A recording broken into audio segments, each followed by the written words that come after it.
এভাবে কি দিন যাবে? আমার দিন কিভাবে কাটবে না কাটবে সেটা আরেকজনকে বুঝতে হবে না। আমি ভালো আছি।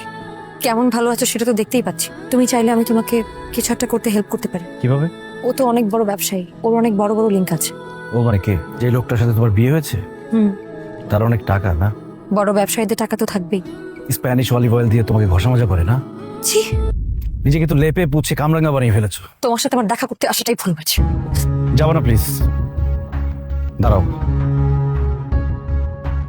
টাকার কাছে এভাবে বিক্রি হয়ে গেলা?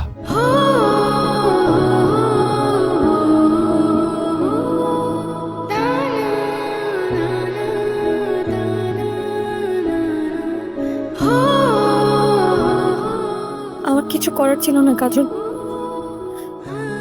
তুমি থাকলে আমি ফাইট করতে পারতাম, কিন্তু তুমি তো জেলে ছিলে।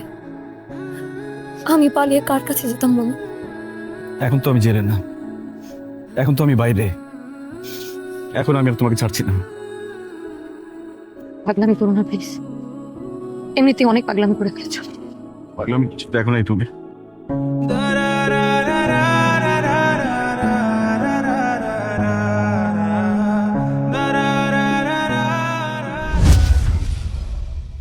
তোমার আমাকে জোর করে আদায় করতে হবে না, আমি নিজে তোমার কাছে আসবো।